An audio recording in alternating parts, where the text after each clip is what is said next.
Just a housewife. My husband Gabriel's words cut through the elegant restaurant as he raised his crystal glass. My dear Valerie here is the perfect example of knowing her place. Little did he know that in less than 24 hours I would reveal that I owned the very building where his prestigious law firm operated. His colleagues shifted uncomfortably in their seats, the chandelier light reflecting off the polished walnut table where Gabriel had gathered his most important clients. The private dining room at Le Méridien buzzed with the city's legal elite, partners from rival firms, potential clients, and most crucially, the board members of Archer Investments, whose business Gabriel desperately needed to secure his promotion to managing partner. Before we jump back in, tell us where you're tuning in from, and if this story touches you, make sure you're subscribed, because tomorrow I've saved something extra special for you. I maintained my practiced smile, the one I'd perfected through 8 years of marriage, smoothing the linen napkin across my lap as if it were the most important task in the world. My fingers traced the embroidered edge, counting, silently to control my breathing. 1, 2, 3. Gentlemen, let me tell you something about success, Gabriel continued, the ice cubes clinking against his tumbler as he gestured grandly. Behind every successful man is a woman who understands boundaries. Valerie here has mastered that art. Caught Amanda Reeves's eye across the arrangement of White Rose's centerpiece. As Archer Investments' chief financial officer, she'd been instrumental in our discussions about their commercial property portfolio, discussions Gabriel knew nothing about. Her slight frown was nearly imperceptible, but I recognized it as the same expression she wore when we negotiated particularly challenging deals. Valerie, darling, Gabriel's voice pulled me back to the present moment. Tell them about that cute little charity project you've been working on, the one with what was it again? Community gardens? The Downtown Revitalization Initiative, I corrected gently, knowing full well that Gabriel had never paid attention to my work outside our home. What he dismissed as a cute little charity project was actually the cornerstone of my commercial real estate investment strategy. A strategy that had allowed me to quietly acquire 6 buildings in the business district over the past 5 years, including the prestigious Riverside Tower where Gabriel's firm leased the top 3 floors. Yes, that's it, Gabriel waved his hand dismissively. Always keeping busy with those little projects. That's what makes her the perfect partner. Knows how to occupy herself without getting underfoot in matters she doesn't understand. I took a small sip of water, using the moment to collect myself. Around us, the waitstaff moved silently, replacing appetizer plates with the main course. The seared salmon before me remained untouched as I observed the reactions around the table. 3 phones being checked under tablecloths, 2 loosened ties, and Amanda Reeves subtly signaling to her colleague. After orchestrating dozens of dinners myself, I could spot a failing one from miles away. The Archer Investments team was not impressed, despite Gabriel's certainty that tonight would seal his firm's relationship with them. You know, Gabriel, Amanda spoke up, her voice carrying that quiet authority I'd admired since our first meeting 3 years ago. I'd actually be interested in hearing more about Valerie's downtown initiative. It aligns with several of our investment priorities. Oh, Amanda, Gabriel laughed, patting my hand condescendingly.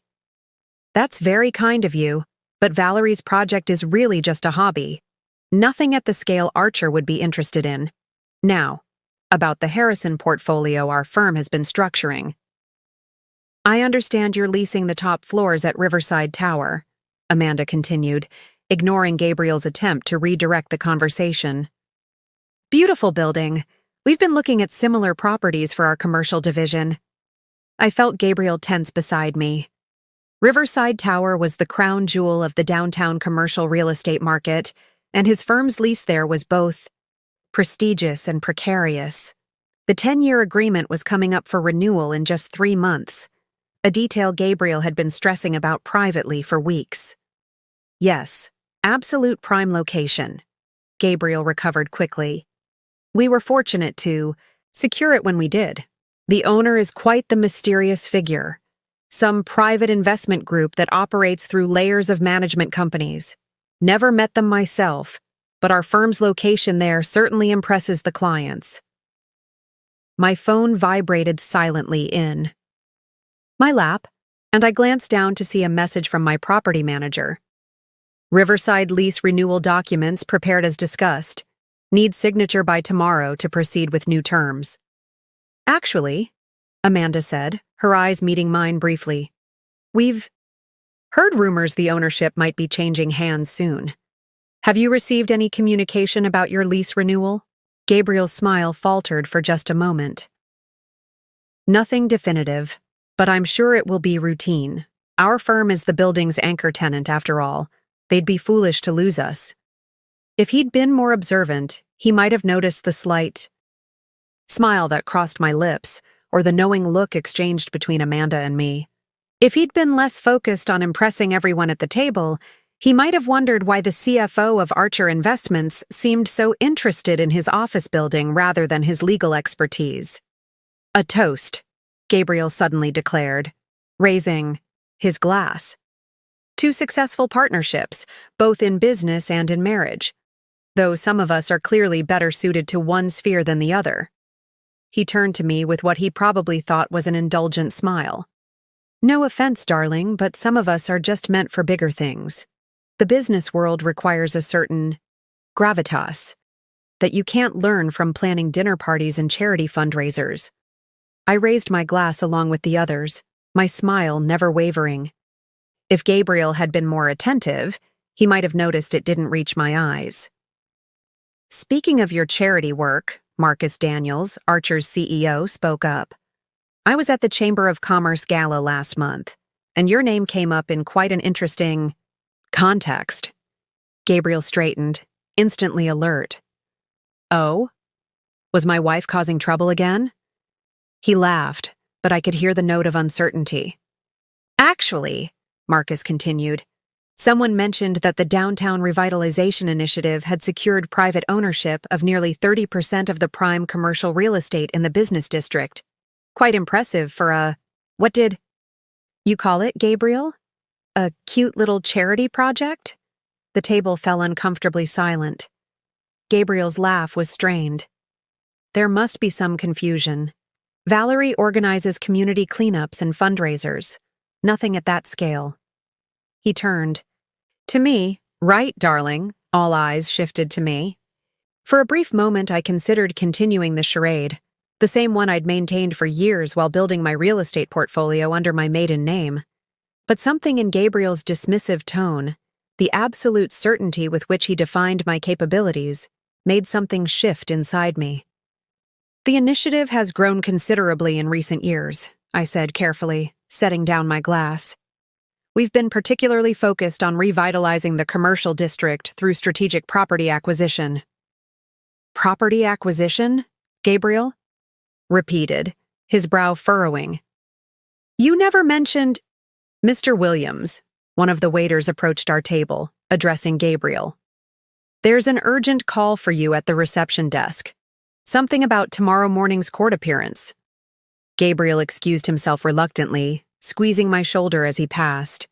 A gesture others might mistake for affection, but I felt the warning pressure behind it. As soon as he was out of earshot, Amanda leaned forward. Is everything prepared? For tomorrow's announcement? I nodded, taking out my phone to show her the press release draft. Riverside Management Group reveals true ownership and announces new leasing strategy. The timing couldn't be more perfect. He really has no idea. Does he? Marcus asked, looking genuinely amazed. Gabriel sees what he expects to see, I replied, slipping my phone away as I spotted him returning. And he expects to see just a housewife. The evening continued with Gabriel growing increasingly confident as the wine flowed. With each dismissive comment about my capabilities, with each interruption when I attempted to speak, he was unwittingly setting the stage for tomorrow's revelation. As we drove home later that night, Gabriel was elated, convinced the dinner had been a triumph. Did you see how engaged Marcus was? And Amanda practically promised to bring us their business. They seemed very interested, I agreed neutrally, turning onto the road that would take us home. Preparing and narrating this story took us a lot of time, so if you are enjoying it, subscribe to our channel. It means a lot to us. Now back to the story. A home purchased through my investment company, though Gabriel believed we'd bought it with his law firm bonus. "This is it, Val," he continued, not noticing my lack of enthusiasm. "This is the case that makes me managing partner. Just think, in a few weeks, we'll be hosting a celebration, dinner. You can put together one of your perfect parties." I watched him from the corner of my eye, this man who had spent years defining my worth, confining my identity to the roles he deemed appropriate. Tomorrow, everything would change. Not because I sought revenge, but because it was finally time for the truth. "We should discuss the Riverside Tower situation," I ventured, testing the waters. "Your lease renewal is coming up soon." Gabriel waved dismissively. "Don't worry about that, Val. That's business stuff. I'll handle it. You just focus on planning that celebration party. That's what you're good at." As we pulled into our driveway, I made my decision. 8 years was long enough to live in the shadow of someone else's perception. Tomorrow, Gabriel would learn that while he was busy telling everyone what I couldn't do, I was quietly building an empire, one that included the very roof over his professional head.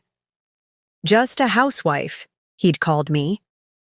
Tomorrow, he would learn exactly what this housewife was capable of. That night, as Gabriel slept soundly beside me, convinced of his professional triumph, I lay awake thinking about the journey that had brought me to this moment of decision. 8 years earlier, I'd met Gabriel Williams at a charity auction benefiting the city's Historical Preservation Society. I was there representing my family's foundation, the modest but respectable trust my grandmother had established before her death. Back then, I was still Valerie Taylor, recent MBA graduate and cautious inheritor of my grandmother's small reel. Estate portfolio: 3 commercial properties in what was then the unfashionable part of downtown. "You work in real estate?" Gabriel had asked after introductions, his tone suggesting mild amusement. "Let me guess. Residential sales? Helping young couples find their dream homes?" "Commercial property management, actually," I'd corrected him, already noting his tendency to make assumptions. "Interesting hobby," he'd replied, clearly not taking it seriously. "I'm an attorney with Blackwell & Pierce. We represent some of the largest property developers in the region." In those early days, I'd found his confidence appealing. Gabriel moved through the world with an assurance I envied, having grown up with a single mother who worked 3 jobs to put me through college.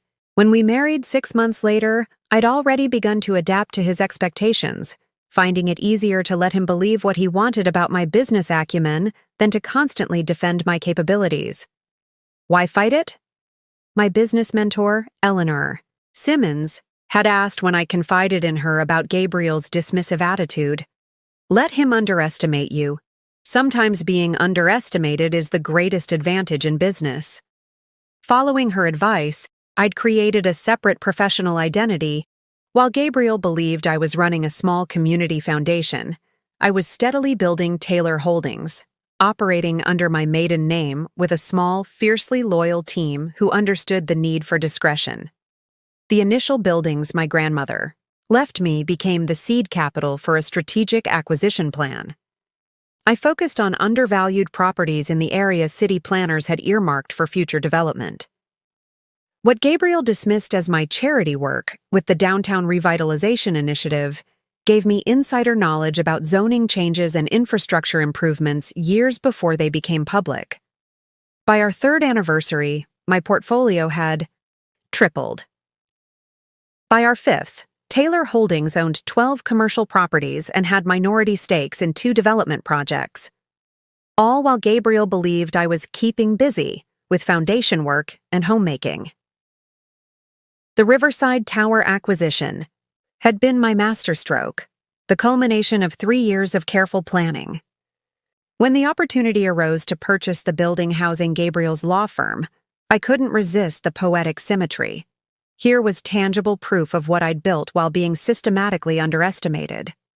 I still remembered signing the final paperwork, using the Mont Blanc pen I'd gifted myself after closing my first major deal. The property manager had looked at me curiously.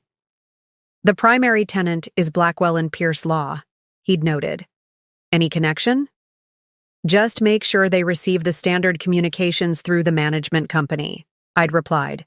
"No special treatment." For 2 years, I'd maintained the separation between Riverside Towers' ownership and my marriage. Gabriel had never once suspected, even when complaining about building management issues over dinner.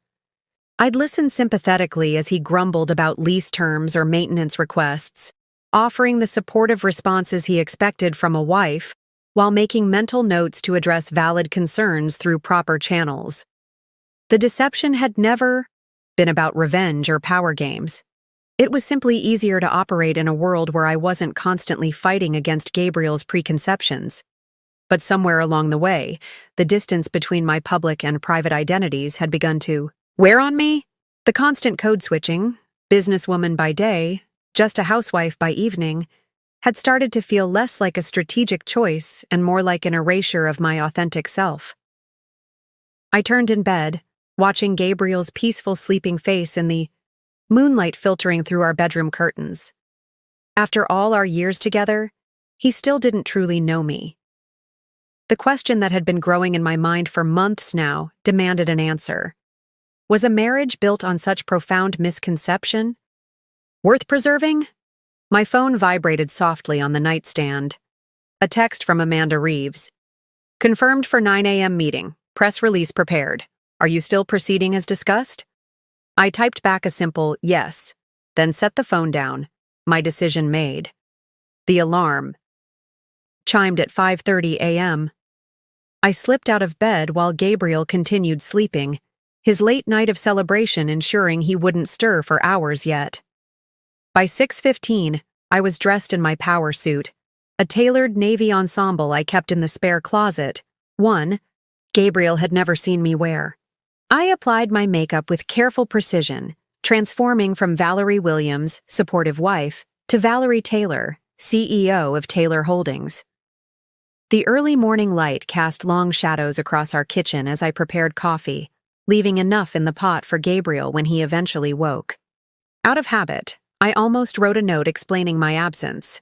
A foundation meeting, a charity committee, the usual excuses, but stopped myself mid-sentence. After today, the excuses would no longer be necessary. I drove downtown as the city was just beginning to wake. The streets were quiet, most of the business district still dark except for security lighting. Riverside Tower, however, rose against the dawn sky like a beacon, its glass exterior catching the first rays of sunlight. I pulled into the private underground garage, using the keycard that Gabriel didn't know I possessed, and parked in the spot-marked Owner Reserved. The executive elevator required a special access code, bypassing the lobby and security desk where I might be recognized as Mrs. Williams from the law firm. Instead, it deposited me directly on the 30th floor, one level below where Gabriel's firm began their suite of offices. "Good morning, Ms. Taylor," my assistant Rebecca greeted me as I entered the Taylor Holdings executive suite. Few people knew that while Gabriel and his colleagues worked on floors 31 through 33, I operated my business just one floor below them. "Everything is prepared for this morning's announcement. The press release will go out at exactly 9 a.m. I nodded, taking the folder she handed me. "And the new lease terms for Blackwell and Pierce?" "Prepared as requested," Rebecca replied. "No, increase in rent, but the updated terms require them to participate in the building's sustainability initiatives and community engagement programs. We've also included the right of first refusal on the additional floor space they've been wanting." These were fair terms, better than fair, actually. Despite Gabriel's behavior, I had no desire to punish his firm or jeopardize the livelihoods of the hundreds of people who worked there. This revelation wasn't about revenge, it was about truth. "The Archer Investments team will be here at 8:30, Rebecca continued. They're very interested in discussing partnership opportunities now that our ownership structure will be public. This was the business benefit of my decision. The opportunity to operate openly would allow Taylor Holdings to expand our partnerships and raise capital for larger projects. Keeping my identity secret had served its purpose during the building phase, but had become a limitation as we grew. Ms. Taylor. Rebecca hesitated, her professional demeanor slipping slightly. If you don't mind my asking, how do you think your husband will react when he finds out? I moved to the wall of windows that offered a panoramic view of the awakening city, the same city where I'd quietly built my empire while being dismissed as just a housewife. Gabriel sees what he expects to see, I replied, echoing the words I'd shared with Marcus the night before. And he's never expected to see me as a business equal. As the morning progressed, I reviewed the press materials with my PR team, confirmed details with legal, and prepared for the cascade of inquiries that would follow the announcement. At 8:30, Amanda Reeves and Marcus Daniels arrived with their investment team, eager to discuss the commercial development partnership we'd been quietly planning for months. The timing couldn't be better, Marcus noted as we reviewed the proposal. With downtown property values rising, your portfolio positioning is exactly what our investors have been looking for. And your husband still has no idea? Amanda asked, unable to hide her curiosity. He's about to find out, I replied, glancing at my watch. It was 8:55 a.m. In 5 minutes, the press release would hit the business wires. Taylor Holdings reveals ownership of prestigious Riverside Tower and 6 additional downtown properties. CEO Valerie Taylor announces innovative community business partnership initiative. Simultaneously, a formal notice would be delivered to all Riverside Tower tenants, including Blackwell and Pierce, introducing them to the building's owner and inviting them to a reception that evening to discuss the new community-focused vision for the property. At precisely 9 a.m., Rebecca knocked on the conference room door. It's done, she said simply. The press release has gone out. As if on cue, my phone began to buzz with incoming messages. I excused myself from the Archer team and stepped into my office to check them.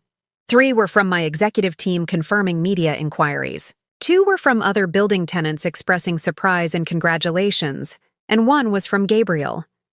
What the hell is going on? There's a press release saying Riverside Tower is owned by Taylor Holdings with you as CEO. This has to be a mistake. Call me now. I set my phone down on the desk, taking a moment to steady my breathing. 8 years of leading a double life were about to end. 8 years of being underestimated, dismissed, and defined by someone else's limited perception. Rebecca, I called to my assistant, please let security know that Mr. Williams from Blackwell and Pierce may be coming down to our floor. When he arrives, show him directly to my office. The first tremors of the earthquake I'd just triggered were beginning to spread. Soon, Gabriel would face the reality that the woman he'd dismissed as just a housewife at last night's dinner was actually his landlord, a successful CEO, and the owner of a real estate portfolio worth over $200 million. I returned to the conference room where the Archer team waited, forcing myself to focus on business while my personal life teetered on the brink of transformation. The next hour passed in a blur of negotiations and strategic planning. Through it all, I maintained my professional composure, though my mind kept returning to Gabriel and the confrontation that was inevitably coming. At 10:15 a.m., Rebecca appeared at the door again. Her expression told me everything I needed to know. Taylor, she said, her voice carefully neutral, Mr. Williams is here to see you. He seems quite insistent. I nodded, excusing myself from the meeting. As I walked toward my office, I caught a glimpse of Gabriel through the glass walls. He stood with his back to me, staring out at the view of the city. The same view visible from his office 1 floor above, yet somehow completely different from this perspective. 8 years of lies by omission were about to end. 8 years of just a housewife were about to be redefined. As I reached for the door handle, I took a deep breath. preparing to finally introduce my husband to the woman I truly was. I paused at my office door, observing Gabriel through the glass. His normally impeccable appearance was disheveled, tie loosened, hair mussed from repeatedly running his hands through it. He hadn't even taken the time to properly knot his tie before rushing downtown. In 8 years of marriage, I'd rarely seen him looking so undone. Taking a deep breath, I pushed the door open. "Hello, Gabriel." He spun around, his expression a volatile mix of confusion, anger, and disbelief. For a moment, he simply stared as if seeing me for the first time, taking in my tailored suit, the executive office with my name on the door, the wall of industry awards I'd never displayed at. "Home. What is this?" he finally managed, gesturing wildly around the room. "Some kind of joke? A prank?" "No joke," I replied calmly, closing the door behind me. "This is Taylor Holdings, my company." "Your company?" He repeated the words as if they were in a foreign language. "Since when do you have a company? And what's this nonsense about you owning Riverside Tower, our firm's building?" I moved to my desk, gesturing for him to take a seat across from me. He remained standing, too agitated to sit. "Taylor Holdings has owned Riverside Tower for just over 2 years now," I explained, keeping my voice steady and professional. "Along with 6 other commercial properties in the downtown area. I've been building this company for 8 years, Gabriel. Since before we were married." "That's impossible," he scoffed, though his certainty was clearly wavering as he took in the evidence surrounding him. "You run a small charity foundation. You plan dinner parties and fundraisers. You're a housewife?" I finished for him, raising an eyebrow. "Yes, that's what you told everyone at dinner last night." What was the phrase? "The perfect example of knowing her place." Gabriel had the grace to look momentarily abashed, but quickly rallied. "This doesn't make any sense. If you've owned our building for 2 years, why keep it secret? Why the elaborate deception? Is this some kind of bizarre revenge scheme?" I sighed, realizing how difficult it would be for him to understand a perspective so foreign to his own. It wasn't about revenge, Gabriel. It was about practicality. From the day we met, you made assumptions about my capabilities and interests. You decided who I was and what I could do, and any attempt to correct those assumptions was met with dismissal or condescension. "That's not true," he protested, but without conviction. "Isn't it? Last night at dinner I tried to speak about business 6 times. Each time you interrupted me, spoke over me, or explained to everyone why my opinion wasn't relevant." That was different. I was trying to impress clients. By belittling. "Your wife?" I asked quietly. "By making it clear to everyone at the table that my thoughts weren't worth hearing?" He ran a hand through his hair again, his frustration evident. "Fine. Maybe I was dismissive. But that doesn't explain all this." He gestured around the office again. "Why the secret identity? Why not just tell me you had a business?" I moved to the credenza and opened a folder, withdrawing a stack of newspaper and magazine clippings. Each featured a photo of a commercial property and a small mention of its acquisition by Taylor Holdings. "I tried to tell you, Gabriel. For the first 2 years of our marriage, I brought up my business interests regularly. Each time you redirected the conversation, changed the subject, or simply tuned out." I handed him a framed article from the Business Journal dated 6 years earlier. The headline read, "Taylor Holdings acquires historic Madison building." A small photo showed me shaking hands with the seller. "I left this on the coffee table for a week," I told him. "You used it as a coaster for your scotch." Gabriel stared. At the article, recognition slowly dawning. "I remember this building. Wasn't this part of your charity project? The renovation of old downtown structures?" "That was the explanation you created," I replied. "When I talked about acquiring the Madison building, you assumed it was for the downtown revitalization initiative, not as a commercial investment." You heard what you wanted to hear. So instead of correcting me, you just created a secret. Life? His tone was incredulous, but I could see the first hints of understanding beginning to penetrate. It wasn't a deliberate deception at first, I explained, returning to my desk. It was simply easier to let you believe what you wanted rather than constantly fighting for validation. But over time, as Taylor Holdings grew, maintaining the separation became more complex. And Riverside Tower? Our building? Was that deliberate? There was a harder edge to his voice now. The opportunity presented itself, I admitted. The previous owner was facing bankruptcy and needed to sell quickly. It was a sound business decision. Gabriel sank into the chair across from me, finally overwhelmed enough to sit. I don't understand.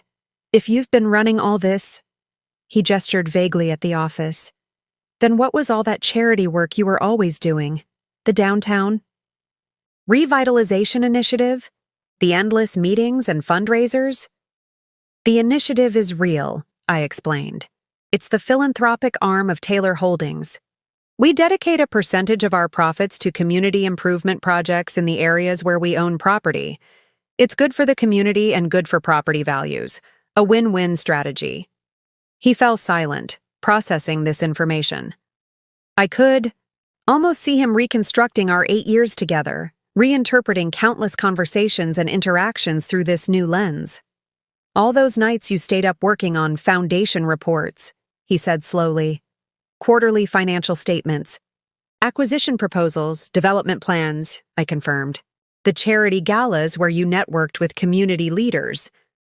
Business development meetings, relationship building with potential partners and investors. Your committee that meets every Thursday morning at 7 a.m. My executive team. We have a standing strategy meeting. Gabriel's expression shifted from confusion to something more complex, a mixture of disbelief, grudging respect, and wounded pride. Why reveal everything now? He asked. After all this time, why go public? It was a fair question, and one I'd carefully considered over the past months.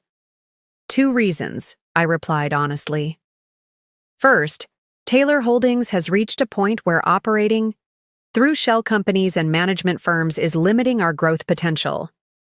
To move forward with our expansion plans, particularly the partnership with Archer Investments, we need to establish a public identity. Gabriel's head snapped up. Archer Investments? Is that why Amanda Reeves was asking all those questions about Riverside Tower last night? She knew? I nodded. Amanda and I have been discussing a joint venture for several months. While you sat, there letting me pontificate about business to people who knew you were... He trailed off, the full humiliation of the previous evening finally dawning on him. That brings me to the second reason, I continued quietly. I'm tired of living a fragmented life, Gabriel. I'm tired of being one person in this office and someone entirely different at home. Last night at dinner, listening to you describe me as just a housewife while Amanda and Marcus, people who know and respect my business acumen, sat there uncomfortably. It crystallized something I've been feeling for a long time. And what's that? He asked, his voice barely audible. That. A marriage shouldn't require one person to make themselves smaller to accommodate the other's ego. The words hung between us, their truth undeniable. Gabriel flinched slightly but didn't argue. My phone buzzed with an incoming message. Rebecca was checking if I needed security. Gabriel's arrival had caused quite a stir in the office. I quickly replied that everything was under control. So what happens now? Gabriel finally asked, looking around the office as if seeing me for the first time. With the building? With our marriage? With everything? The building is simple, I replied. Blackwell and Pierce will receive the same new lease terms as all other tenants. Fair market rates with incentives for community engagement. Nothing changes operationally. And us? His voice was uncharacteristically vulnerable. I hadn't expected this question so soon, hadn't fully formulated my answer. For 8 years, Our marriage had been built on a fundamental misunderstanding, not just about what I did, but about who I was. Could such a foundation be rebuilt? That depends, I said honestly, on whether you can see me, really see me, as I am. Not as just a housewife, not as an extension of yourself, but as a full person with ambitions and capabilities that might equal or even exceed your own.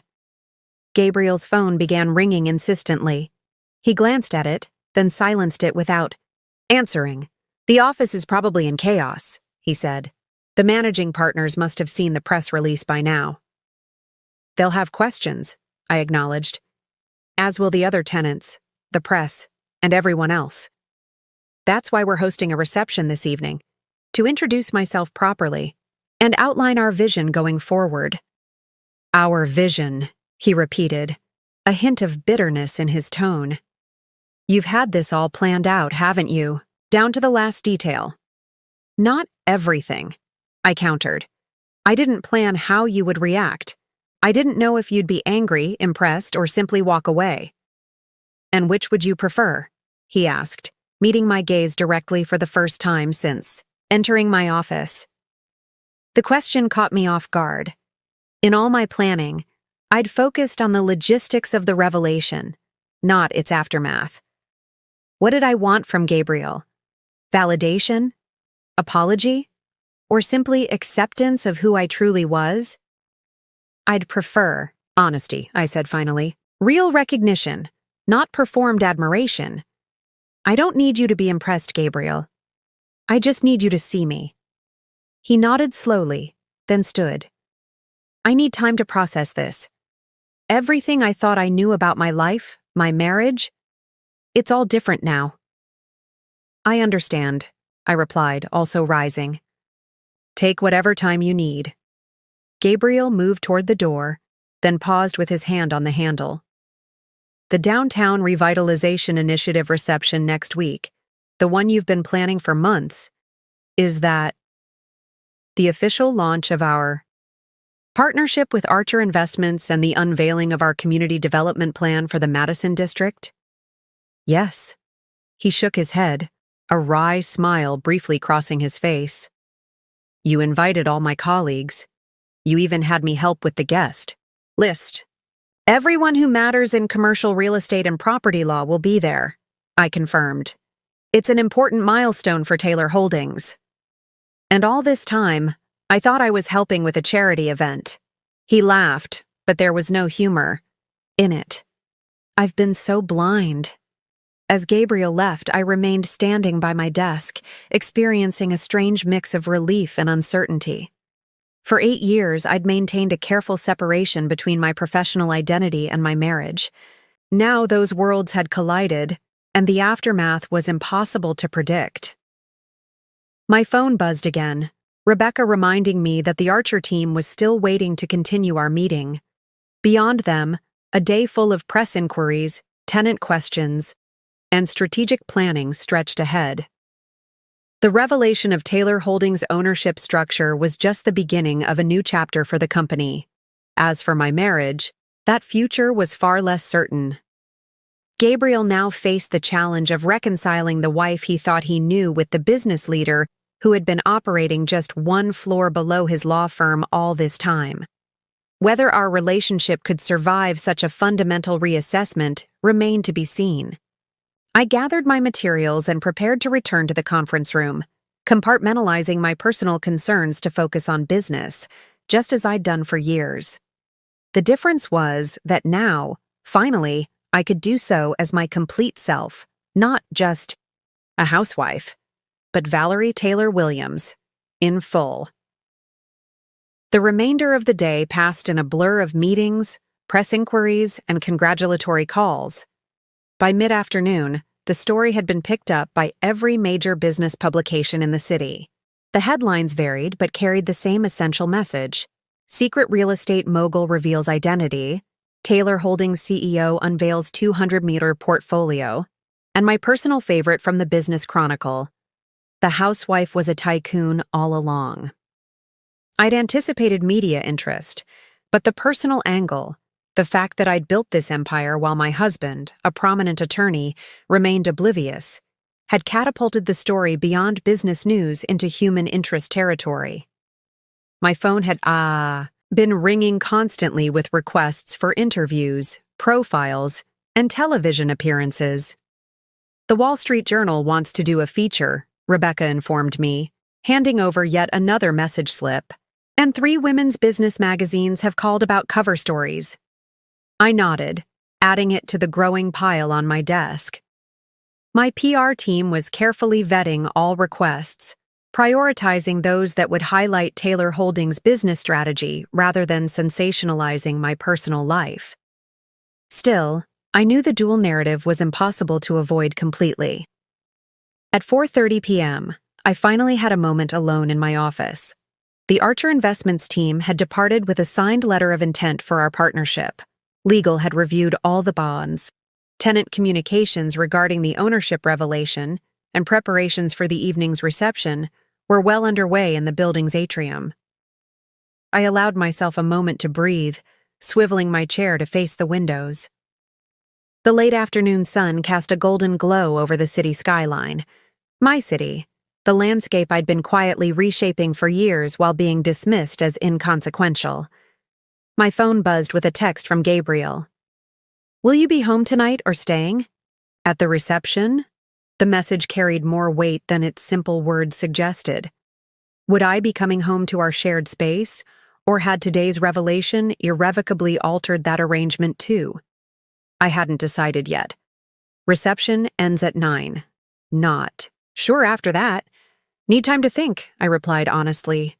3 dots appeared as he typed, disappeared, then reappeared. Finally, I understand. For what it's worth, I've been doing a lot of thinking too. Before I could respond, Rebecca knocked on my door. "Ms. Taylor, the setup team needs you in the atrium to approve the final arrangements, and your stylist is here with options for this evening." I nodded, setting my phone aside. The personal reckoning with Gabriel would have to wait. Right now, Taylor Holdings needed its CEO. The building's soaring atrium had been transformed for the evening's reception. Elegant lighting highlighted the architectural features, while strategic floral arrangements created intimate conversation areas throughout the vast space. A small stage had been set up at one end, where I would make brief remarks later in the evening. "Everything looks perfect," I told the event coordinator, surveying the space. "We've confirmed 87 attendees so far," she reported, including representatives from all major tenants, local business leaders, and several city officials. "And Blackwell and Pierce?" I asked, trying to keep my tone neutral. 5 partners confirmed, including the managing partner, Mr. Blackwell. No response from Mr. Williams. I nodded, unsurprised. Gabriel was still processing the morning's revelation. Attending a reception celebrating the woman who had upended his understanding of his marriage might be more than he could manage right now. As I returned to my office to prepare for the evening, Eleanor Simmons was waiting for me. My first business mentor and longtime confidant, Eleanor had been one of the few people who knew about both sides of my life from the beginning. "Well," she said, rising to embrace me warmly, "the secret's finally out. How does it feel to be fully yourself for the first time in 8 years?" "Exhausting," I admitted with a small laugh. "But also liberating." "And Gabriel?" she asked, her expression softening with concern. "How did he take it?"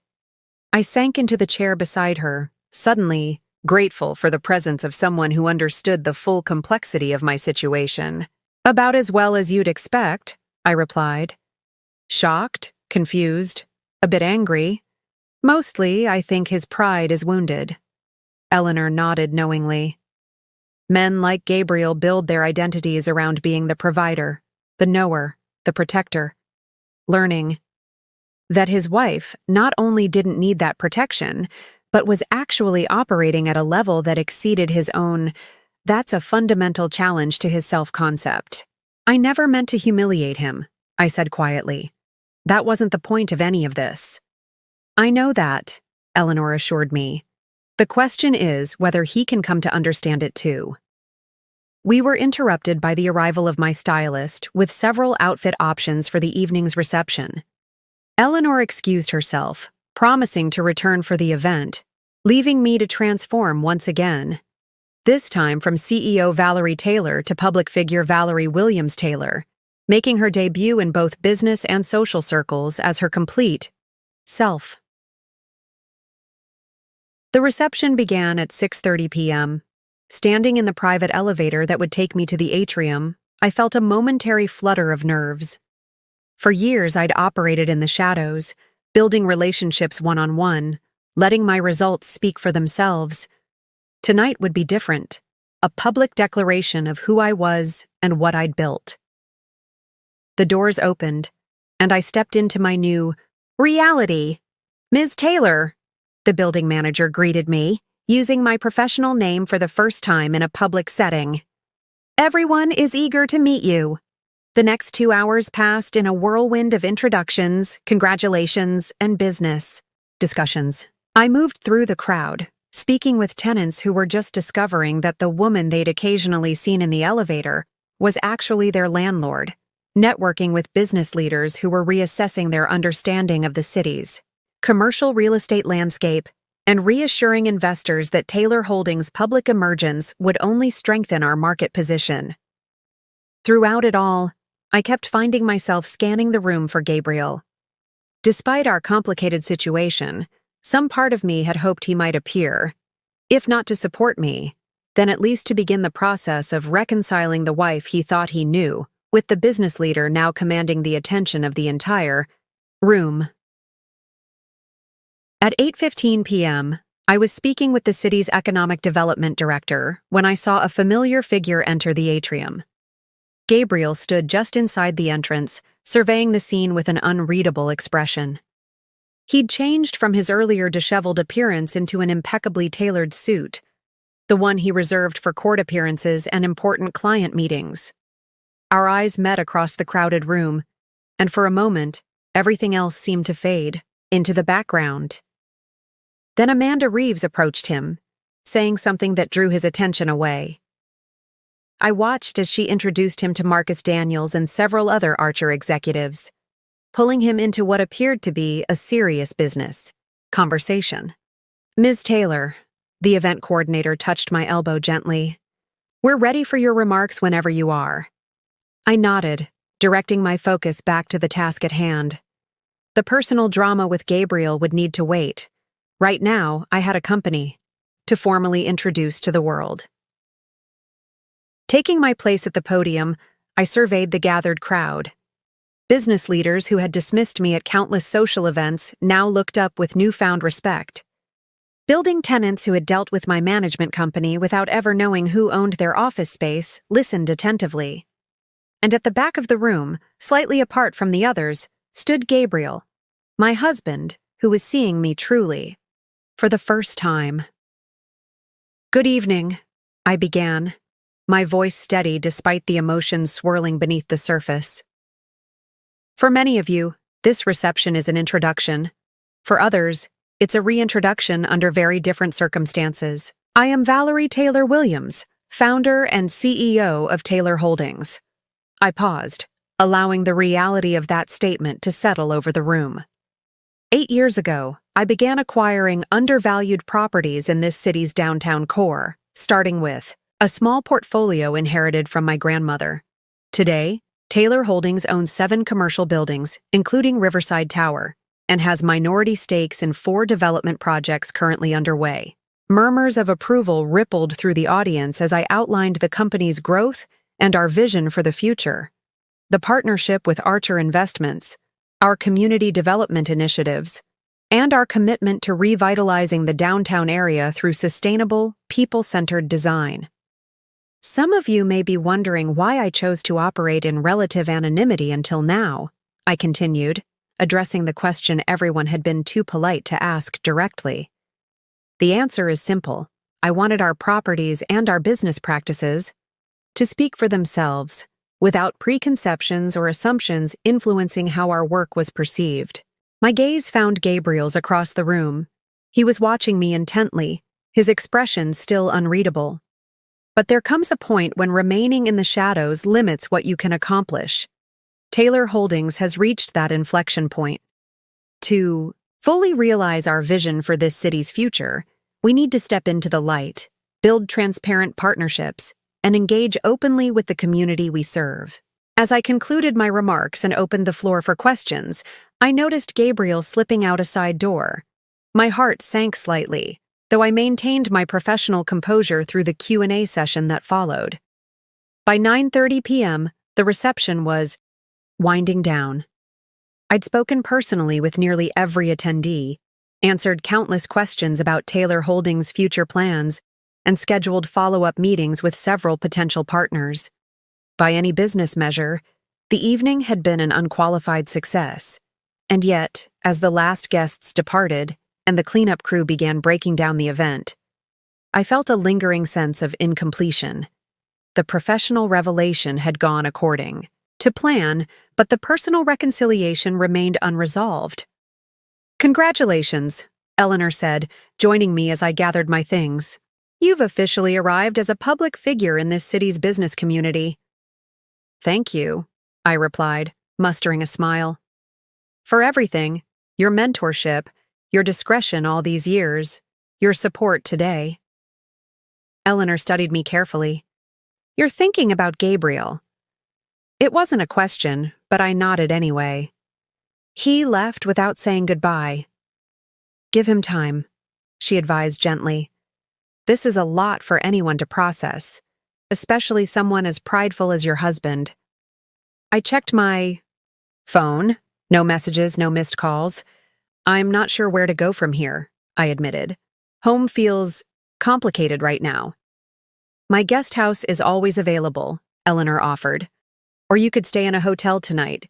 Give yourself some space to think." After a moment's consideration, I made my decision. "No, I need to go home. Avoiding Gabriel won't resolve anything." Eleanor nodded approvingly. "That's the Valerie I know, facing challenges head-on." As my car pulled out of the Riverside Tower garage, I felt the weight of the day's events settling over me. The professional triumph, the media attention, the successful reception, all overshadowed by the uncertain state of my marriage. The drive home took me through downtown, past buildings I owned and developments I'd helped shape. The city looked different tonight, as if the mere act of publicly claiming my role in its evolution had physically transformed the landscape. When I turned onto our street, I was surprised to see lights on throughout our house. Gabriel's car was in the driveway, along with another I didn't recognize. Pulling alongside them, I sat for a moment, gathering my thoughts before going inside. The front door opened before I reached it. Gabriel stood in the entryway, his expression still guarded, but less shocked than it had been that morning. "You have a visitor," he said simply, stepping aside to reveal Amanda Reeves sitting in our living room. "Amanda," I said, surprised. "I thought you'd left the reception hours ago." "I did," she replied, rising from the sofa. "But there was something important I needed to discuss with both you and Gabriel." I glanced between them, noting Gabriel's carefully neutral expression and Amanda's unusually serious demeanor. "What's going on?" I asked, setting down my bag. "After you left the reception," Amanda explained, "Gabriel approached me with some questions about our partnership plans for the Madison District project." I turned to Gabriel, confused. "You were asking about my business deals?" He nodded, hands in his pockets. "I realized I know absolutely nothing about what you actually do. If we're going to have any chance of moving forward from this, I need to understand." Something tight in my chest loosened slightly at his words.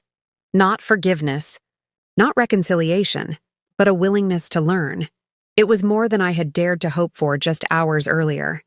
"So I invited Amanda here," Gabriel continued, "to walk me through the Archer partnership, and to ask her a question I should have asked you years ago." "What question?" I asked softly. Gabriel's expression shifted, vulnerability momentarily breaking. Through his careful composure, I asked her if you were any good at what you do. I held my breath, looking to Amanda, who was watching me with unmistakable respect. And I told him, she said, that Valerie Taylor isn't just good. She's brilliant. That she sees opportunities others miss, builds relationships others can't manage, and has created more value in 8 years than most developers achieve in a lifetime. The room fell silent as Gabriel absorbed this assessment, professional validation, of my capabilities from a source he couldn't dismiss. "Thank you, Amanda," I said finally, genuinely moved by her advocacy. "I should go," she replied, gathering her coat. "You two have a lot to discuss, and we have a 9 a.m. meeting tomorrow to finalize the partnership details." As Amanda left, the house seemed suddenly larger, the silence between Gabriel and me expanding to fill every corner. We stood facing each other in the living room, husband and wife, yet strangers in many ways. "I don't know who you are," Gabriel said quietly. 8 years of marriage, and I've been living with someone I never actually saw. The words stung, but I couldn't deny their truth. "You never wanted to see that part of me," I replied. "From the beginning, you put me in a box labeled wife and refused to acknowledge anything that didn't fit that narrow definition." "That's not fair," he protested. "You deliberately kept secrets. Only after you made it clear you weren't interested in the truth," I countered, feeling 8 years of suppressed frustration rising to the surface. "Do you know how many times I tried to talk to you about my business in those early years? How many times you changed the subject or looked bored, or patted my hand and said, 'That's nice, dear'?" Gabriel ran a hand through his hair, a habit when he was distressed. "I didn't realize—" "Exactly," I interrupted. "You didn't realize because you weren't paying attention. You were too busy constructing a narrative about who I was and what I was capable of to notice who I actually am." The hard truth hung between us like a physical presence. Gabriel moved to the window, looking out at the garden I'd designed, another aspect of our life together that he'd never fully appreciated. "I need to ask you something," he said finally, turning back to face me. "And I need you to be completely honest?" I nodded, bracing myself. "Are you still in love with me?" he asked, his voice barely above a whisper. "Or has pretending to be someone else for all these years killed whatever feelings you once had?" It was the one question I hadn't prepared, for the one vulnerability I hadn't allowed myself to examine too closely. As the silence stretched between us, I realized Gabriel was holding his breath, waiting for my answer, an answer that would determine whether we had any future together at all. "Yes," I said quietly, answering Gabriel's question about whether I still loved him. But not the version of us we've been living. I fell in love with a brilliant, ambitious attorney who challenged me intellectually. Somewhere along the way, you stopped seeing me as your equal and started seeing me as an accessory to your success. Gabriel absorbed this, his expression thoughtful rather than defensive. A promising sign. "I need time to process all of this," he said finally. "Not just the business revelation, but what it means for us." I nodded, understanding his need for space. "I have an early meeting tomorrow with the Archer team. I'll sleep in the guest room tonight." As I turned to leave, Gabriel spoke again. "Valerie, wait. There's one more thing I need to know." I paused, looking back at him.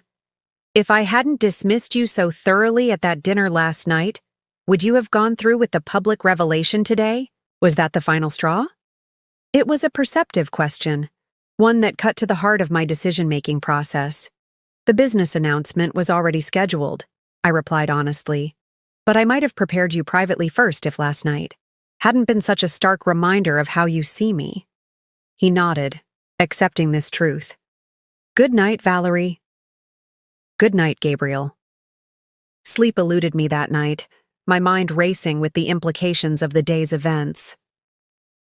By 5 a.m., I gave up trying and slipped quietly downstairs to make coffee.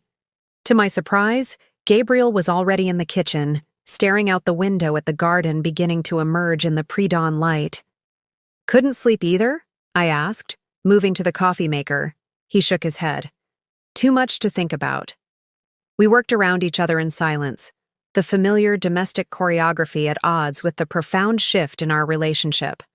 I prepared my usual morning smoothie while Gabriel toasted a bagel, neither of us acknowledging the strangeness of maintaining these routines amid such upheaval. "I've been reading about you," Gabriel said finally, sliding his tablet across the counter. The screen displayed a business profile from 3 years earlier.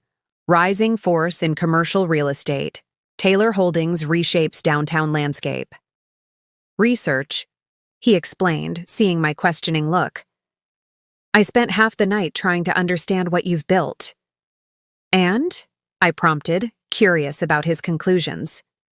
"It's impressive," he admitted, the word clearly difficult for him.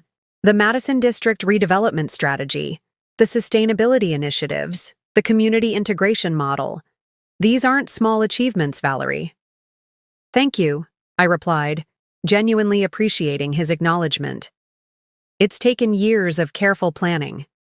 Gabriel studied me across the kitchen island, as if seeing me through new eyes. "Why real estate?" he asked suddenly. "Of all the businesses you could have pursued, why commercial property development?" The question surprised me, not because it was difficult to answer, but because in 8 years of marriage, Gabriel had never asked about my professional passions. "I believe in the power of physical spaces to shape communities," I explained, warming to the topic. "Commercial buildings aren't just assets on a balance sheet. They're where people work, connect, create value. By thoughtfully developing those spaces, I can influence not just economic outcomes, but social ones too." Gabriel listened attentively, nodding occasionally. As I outlined my vision for urban development, I realized this was perhaps the first genuine professional conversation we'd ever had. "The Downtown Revitalization Initiative," he said when I finished. "That really is central to your business model, isn't it? Not just a side project." "It's the heart of everything we do," I confirmed. "By investing in community infrastructure alongside our commercial properties, we create ecosystems rather than just buildings. Property values increase, tenant satisfaction improves, and the community benefits. Everyone wins." Gabriel glanced at his watch. "You should get ready for your meeting with Archer." The moment of connection was broken, but something had shifted subtly between us. For perhaps the first time, Gabriel had engaged with me as a business professional rather than merely his wife. As I prepared for the day, selecting another power suit from the collection I kept hidden at the back of my closet, I contemplated the next phase of this personal and professional transition. The public revelation was complete, but the integration of my dual identities and the potential recalibration of my marriage was just beginning.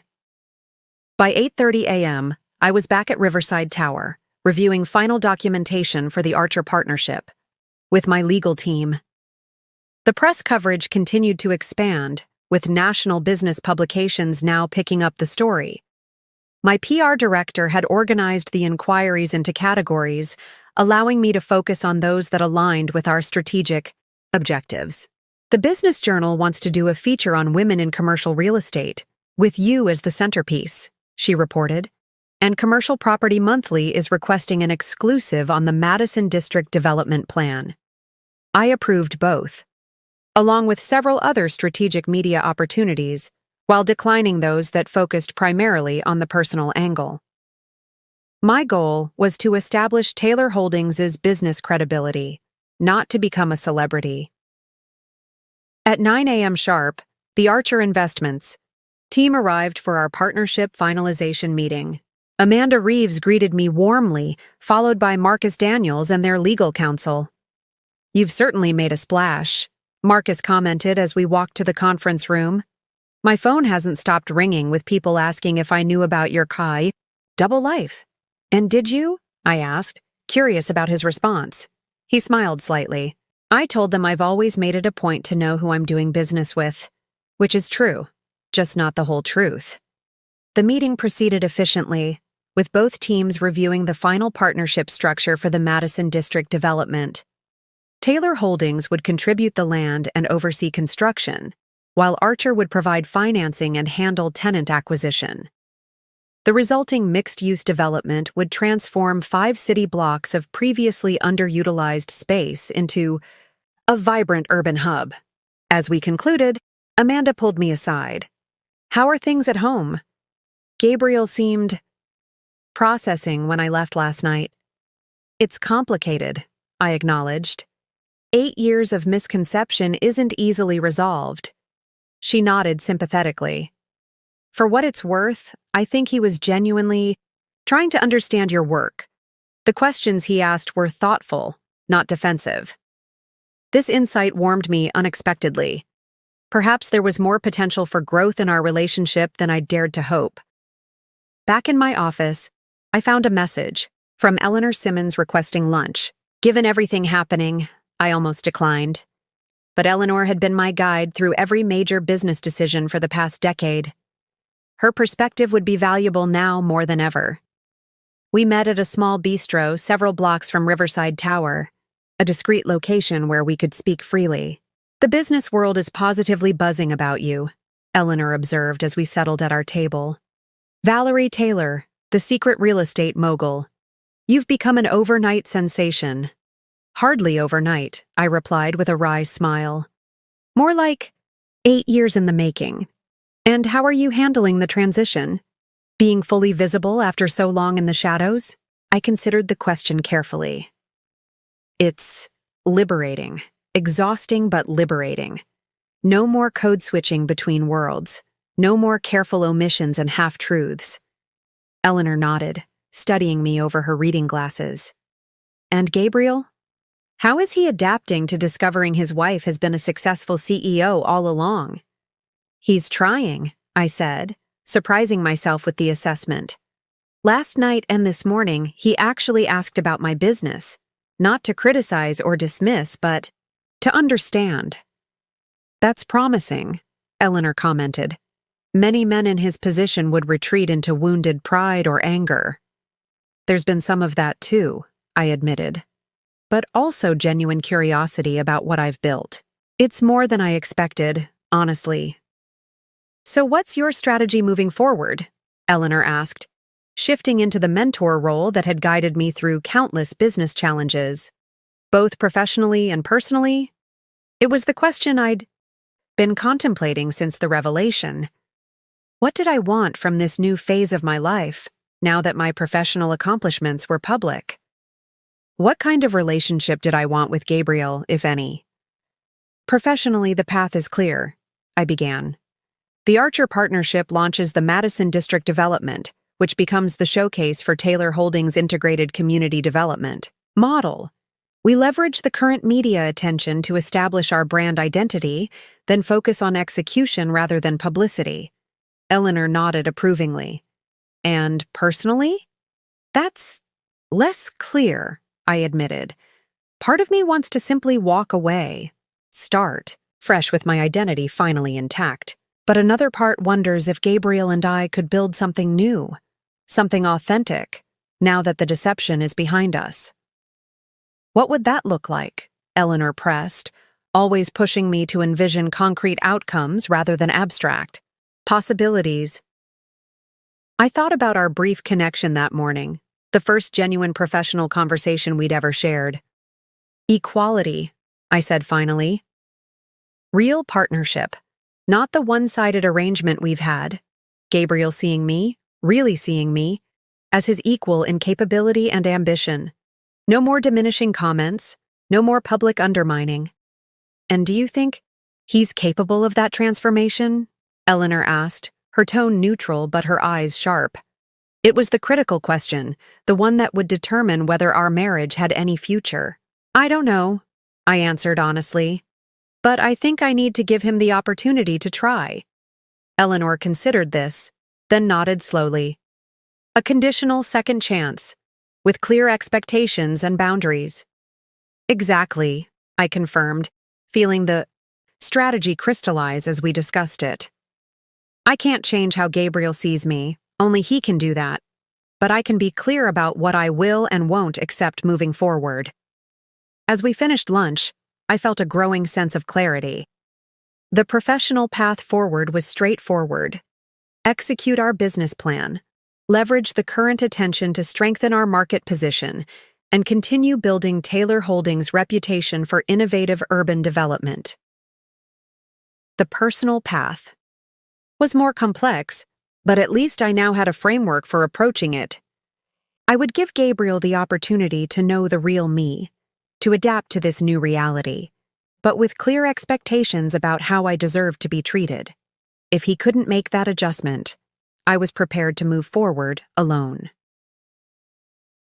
Returning to Riverside Tower, I found a delivery waiting in my office, a simple arrangement of white roses with a card. Congratulations on your public debut. The business community's gain is my significant loss. Your secret was safe with me. A. The initials belonged to Alexander Porter, CEO of Porter Development Group and one of my closest business confidants. Over the years, unlike Gabriel, Alexander had known about my dual identity from the beginning, having encountered me first in my professional capacity before meeting me socially as Gabriel's wife. He'd kept my secret faithfully, even playing along at social functions where Gabriel introduced me as just my wife. She handles our charity work. The rose arrangement was his way of acknowledging that those complicated dynamics were now over. I could finally be recognized publicly for my accomplishments. I placed the flowers on my conference table just as Rebecca appeared at the door. Ms. Taylor, the building management team is here for your meeting about the tenant reception next week. The business of running Taylor Holdings continued, regardless of the personal drama unfolding in parallel. For the next several hours, I focused entirely on operational details, lease renewals, maintenance schedules, security upgrades, the unglamorous but essential components of commercial property management. By late afternoon, my phone buzzed with a message from Gabriel. Board meeting running late. Can we talk over dinner? I'll cook. The offer surprised me. Gabriel rarely cooked, generally considering it my domain as just a housewife. His willingness to prepare dinner suggested he was at least attempting to recalibrate our relationship. I'll be home around 7, I replied, then returned to my work. As I wrapped up the day's final tasks, I reflected on how dramatically my life had changed in just 24 hours. Yesterday morning, I'd been preparing to reveal my professional identity while maintaining the careful separation that had defined the past 8 years. Now, that wall had come down completely, with consequences still unfolding in both my business and personal lives. The revelation had been necessary, both for Taylor Holdings' growth and for my own well-being. The question now was whether Gabriel could adapt to this new reality, whether our marriage could evolve into something authentic rather than the unequal arrangement it had been. As I gathered my things to leave, Rebecca handed me one final message slip. Mr. Blackwell called from the law firm upstairs. He'd like to schedule a meeting with you tomorrow regarding their lease renewal. I smiled slightly, appreciating the irony. Gabriel's managing partner now wanted to negotiate directly with me, the same woman who had sat silently through countless firm dinners, dismissed as merely decorative. Schedule it for 11 a.m., I instructed. And let's prepare the standard renewal package, plus the community engagement options we discussed. Driving home that evening, I allowed myself a moment of satisfaction, not vindication. This had never been about revenge, but the simple pleasure of finally being recognized for my capabilities and achievements. The road ahead remained uncertain, particularly with Gabriel, but one thing was clear: I would never again accept being dismissed as just a housewife. Whatever came next would be on my terms, with my full identity acknowledged and respected. As I pulled into our driveway, I could see Gabriel through the kitchen window, moving around as he prepared dinner. Tonight would be the first test of whether our marriage could evolve into something new, something authentic, equal, and based on mutual respect rather than convenient misconceptions. I took a deep breath and headed inside, ready to discover what might be possible now that the truth was finally out. I arrived home shortly after 7 to find Gabriel in the kitchen, sleeves rolled up as he put the finishing touches on dinner. The rich aroma of coq au vin filled the air. He'd prepared my favorite dish, something he hadn't done in years. "This is a surprise," I said, setting my briefcase on the counter. "I can't remember the last time you cooked." "Neither can I," he admitted, glancing up briefly from the stove. Figured it was time to break some patterns. I moved to the wine cabinet, selecting a bottle of Pinot Noir that would complement the meal. As I opened it to breathe, Gabriel arranged 2 place settings at the kitchen island rather than the formal dining room where we usually ate. Another small break from routine, another sign that he was making an effort. "How was your day?" he asked, the mundane question carrying unusual weight under the circumstances. "Productive," I replied, pouring us each a glass of wine. "We finalized the Archer partnership, met with building management, and handled about 50 press inquiries." "Yours?" "Strange," he said after a moment's consideration. "Everyone at the firm was talking about the Taylor Holdings announcement. No one made the connection to you, though. They still think of you as just your housewife?" I finished when he trailed off. Gabriel winced slightly. I deserved that. He served the meal, and we sat facing each other across the kitchen island, a casual arrangement that somehow felt more intimate than our usual formal dining. For several minutes, we ate in silence, the underlying tension making even this familiar activity feel precarious. "I met with James Blackwell today," Gabriel said, finally referring to his firm's managing partner. "He wants to form a committee to review our lease options now that the building's ownership has been revealed." "I'm meeting with him tomorrow," I replied. "My assistant scheduled it this afternoon." Gabriel looked up sharply. "You're personally handling our lease renewal?" "I handle all major tenant negotiations," I explained. "Nothing special about Blackwell and Pierce in that regard." He absorbed this, his expression unreadable. "That will be interesting." "I keep my business and personal lives separate, Gabriel. Your firm will receive the same fair treatment as any other tenant." He nodded slowly, taking a sip of wine. "I believe you. It's just disorienting. 24 hours ago, I thought I understood my life, my marriage. Now everything's been turned upside down." The vulnerable admission hung between us as we continued eating. Outside, twilight deepened into evening, the garden lights automatically illuminating the landscape I'd designed when we first bought the house. "I've been thinking about what you said this morning," Gabriel said as we finished the meal, "about why you chose real estate development. The way you described it, creating environments that shape communities, not just building properties. It was passionate, purposeful." "It is," I confirmed.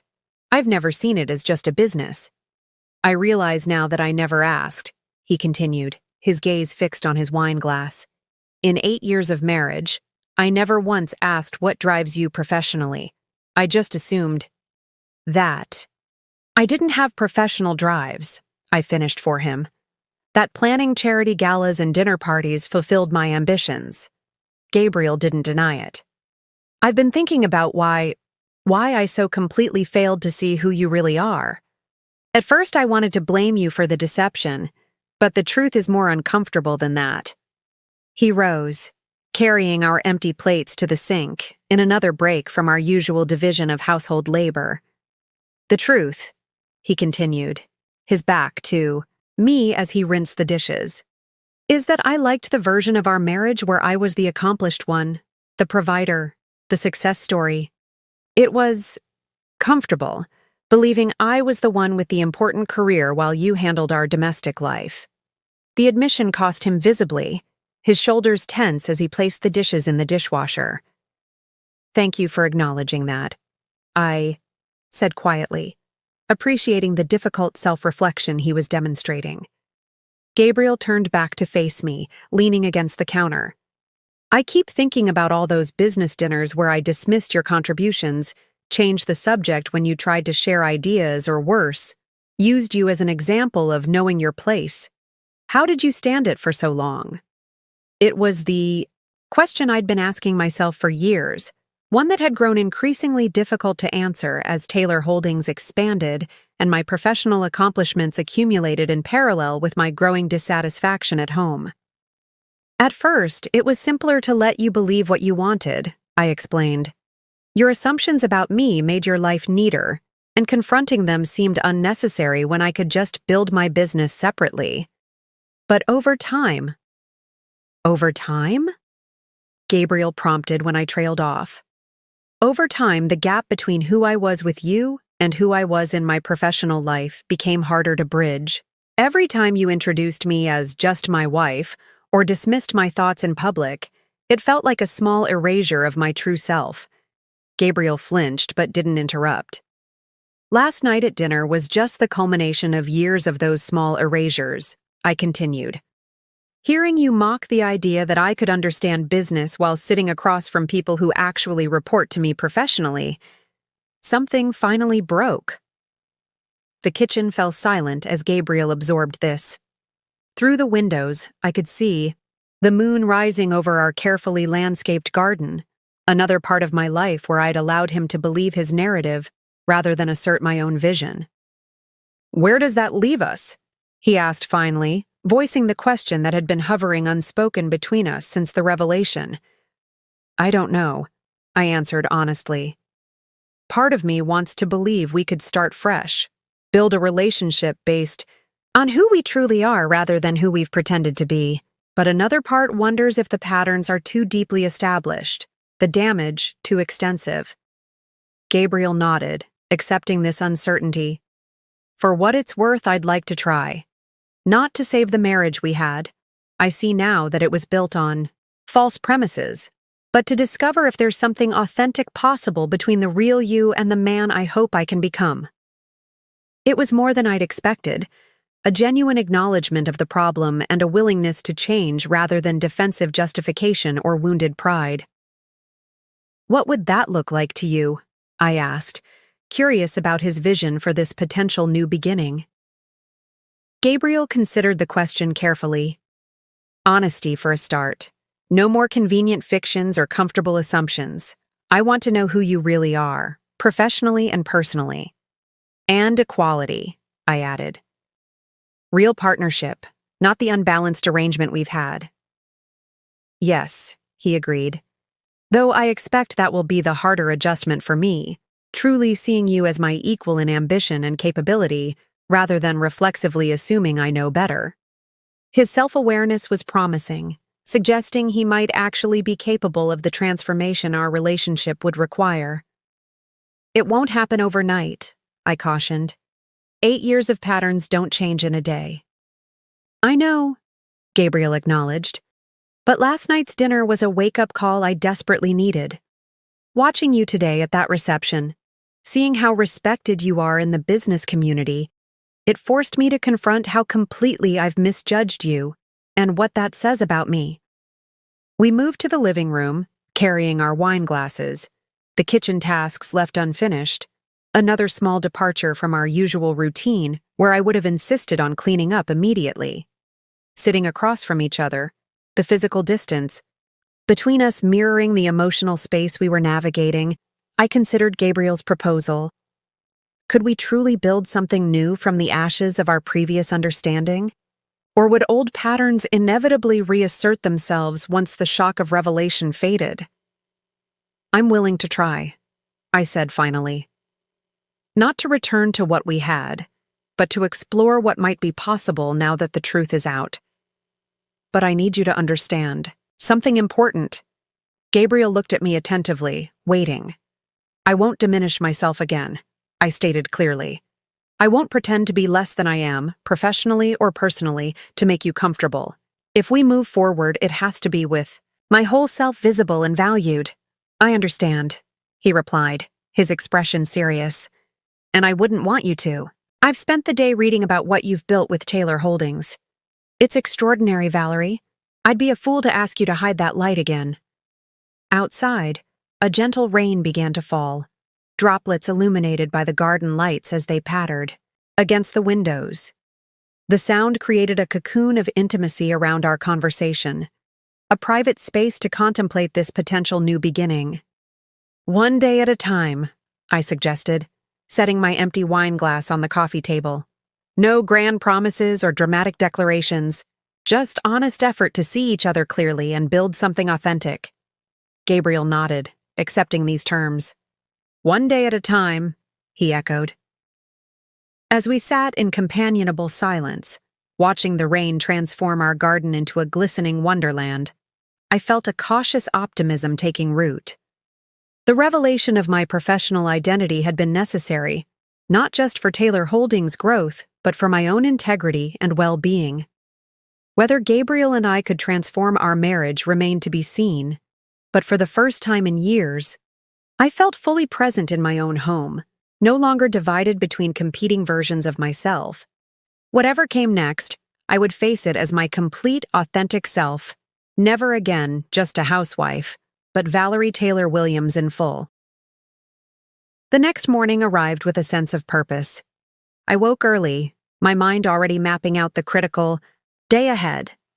The schedule was packed: a strategy meeting with my executive team at 8:30, the lease negotiation with Blackwell and Pierce at 11 hours, followed by lunch with potential investors, and finally, the formal announcement of our partnership with Archer Investments at a press conference scheduled for 3 p.m. Gabriel and I had parted amicably the night before, each retreating to separate rooms to process our conversation. His willingness to acknowledge his role in our dysfunctional dynamic had surprised me, offering a glimmer of hope that perhaps something salvageable remained in our relationship. Still, years of ingrained patterns wouldn't change overnight. We would need to prove our commitment to this new understanding through actions, not just words. As I dressed in one of my most powerful suits, a charcoal gray ensemble with subtle pinstripes that projected confidence without ostentation, I considered how to approach the meeting with James Blackwell. He'd known me for years as Gabriel's wife, the pleasant hostess at firm events, the woman who arranged dinner parties and charity galas. Today, he would meet me as Valerie Taylor, CEO of Taylor Holdings and owner of the building housing his prestigious law firm. While I finished applying my makeup, I heard Gabriel moving around in the kitchen below. Another break in our routine. Typically, he would already be at the office by this hour, leaving me to handle the domestic morning rituals alone. Downstairs, I found him preparing 2 travel mugs of coffee. "I thought you might want this for the road," he said, handing me one. "You mentioned having an early start." The small gesture struck me as significant, not just the coffee itself, but the fact that he'd remembered my schedule and adjusted his own routine accordingly. "Thank you," I replied, genuinely touched. "This helps." "Your meeting with Blackwell is at 11?" he asked, sipping from his own mug. I nodded. "Standard lease renewal discussion, nothing to worry about."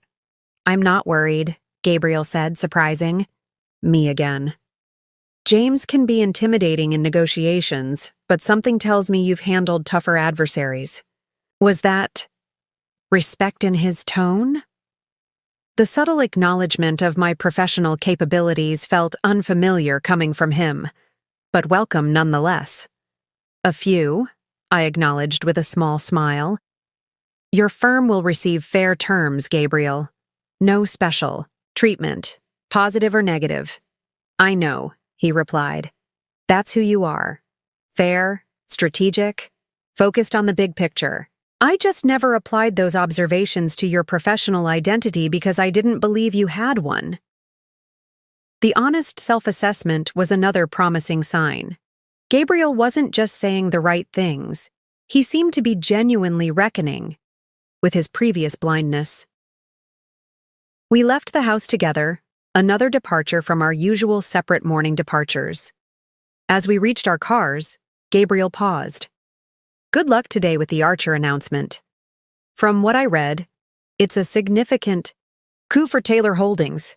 "Thank you," I replied, momentarily disoriented by this new dynamic. my husband acknowledging my professional accomplishments as real and substantial. "Good luck with your Mason deposition." His eyes widened slightly.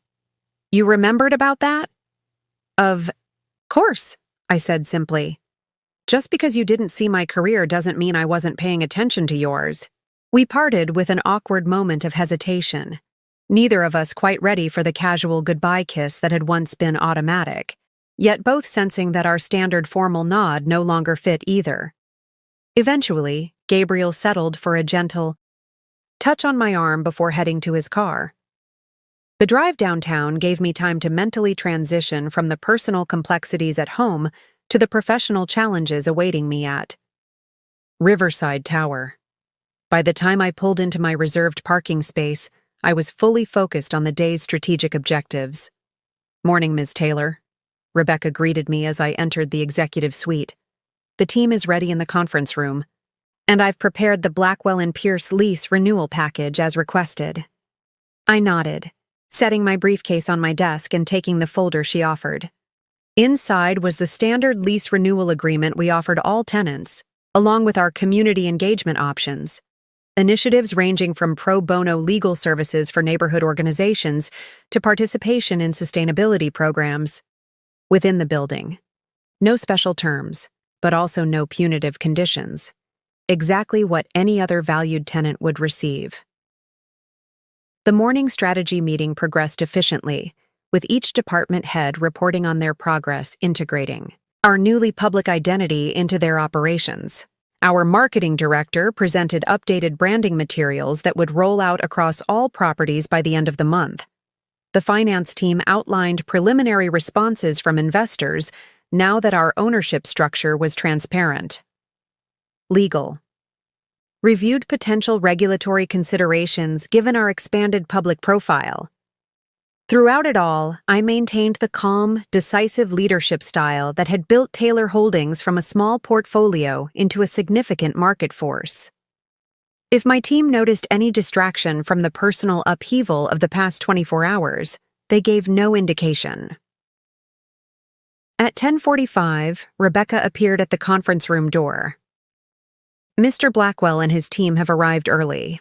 I've placed them in the East Conference Room with refreshments." I nodded, gathering my materials. "Perfect. Please let them know I'll join them in 5 minutes." As my executive team dispersed to their respective responsibilities, Eleanor Simmons lingered behind. "How are you really doing?" she asked once we were alone. "Yesterday was quite the revelation, both professionally and personally." "I'm adjusting," I replied honestly. "The professional transition has been smoother than expected. The personal, more complicated," she supplied when I trailed off. "Surprisingly hopeful, actually," I admitted. "Gabriel seems genuinely willing to reconsider our relationship dynamic. Whether that translates to meaningful change remains to be seen, but it's more than I expected." Eleanor studied me carefully. "Just remember, you deserve a partnership based on equality and mutual respect, not convenience or habit. Don't settle for less, even if it seems easier in the short term." Her concern touched me. Eleanor had witnessed firsthand the gradual erosion of my marriage, as Gabriel's dismissive attitude had grown more pronounced over the years. She'd been the one encouraging me to assert my true identity long before I felt ready to take that step. "I won't," I promised. "This isn't about saving what we had. That relationship is gone. It's about discovering if something new and authentic is possible." She nodded, satisfied with my response. "Now go show James Blackwell why you're the most formidable property owner in the city. Just because he's known you as Gabriel's wife doesn't mean he can't learn to respect you as his landlord." With that bolstering reminder, I made my way to the East Conference Room. Through the glass walls, I could see James Blackwell and 3 other partners from the firm seated around the table, reviewing documents while making small talk. None of them noticed me immediately, giving me a moment to observe their body language. Slightly tense, papers arranged precisely, the unmistakable preparation of attorneys ready for a negotiation. Taking a deep breath, I pushed open the door. "Good. Morning, gentlemen, thank you for coming. James Blackwell rose immediately, his expression a fascinating mixture of confusion, recalibration, and professional courtesy. The other partners followed suit, their reactions ranging from surprise to mild embarrassment as they recognized me. Mrs. Williams, Blackwell began, then quickly corrected himself. I mean, Ms. Taylor, thank you for meeting with us. Please sit. I gestured to their chairs, taking my place at the head of the table. I understand you have questions about your lease renewal given the recent ownership revelation. Blackwell cleared his throat, visibly working to reconcile the woman he'd known socially with the business executive now sitting before him. Yes, well, it was quite a surprise to discover that our building is owned by your partner's wife? I supplied calmly when he struggled to find an appropriate phrasing. Precisely, he acknowledged, regaining some composure. It raises certain questions about our lease terms going forward, whether special considerations might apply, given the personal connection. I opened the folder Rebecca had prepared, removing the standard lease renewal package and sliding it across the table. Blackwell & Pierce has been a valued tenant for 5 years. This package represents our standard renewal terms for all tenants. In good standing, fair market rates with options for community engagement that provide mutual benefit. The attorneys exchanged glances, clearly having expected either preferential treatment or possibly punitive terms given Gabriel's behavior. The straightforward professionalism caught them off guard. I assure you, gentlemen, I continued, Taylor Holdings maintains strict separation between business relationships and personal matters. Your firm will receive exactly the same consideration as any other tenant, no more, no less. As Blackwell and his team reviewed the documents, I could see the gradual shift in their demeanor. The initial discomfort at negotiating with someone they'd previously dismissed as merely Gabriel's wife gave way to professional respect as they recognized the fairness and strategic vision reflected in the terms. These community engagement options, one of the younger partners noted, they align remarkably well with our pro bono program initiatives. We've found that integrating tenant expertise with neighborhood needs creates sustainable value for everyone involved, I explained. Your firm's legal services could make a significant difference for several organizations in our development zones. For the next 45 minutes, we discussed specific terms, scheduling, and implementation details. Throughout the conversation, I maintained my professional composure, neither seeking approval nor showing any sign that these men had witnessed me being publicly diminished by my husband countless times at firm events. By the time they rose to leave, the attorneys had transitioned completely from seeing me as Gabriel's wife to recognizing me as a formidable business leader in my own right. The transformation was visible in their body language, their tone, and most tellingly, in the respectful way they now addressed me. Ms. Taylor, Blackwell said as we concluded, extending his hand, this has been most illuminating. We'll review these terms with our committee and respond formally by the end of the week. I look forward to it, I replied, shaking his hand firmly. Blackwell & Pierce has been an excellent anchor tenant.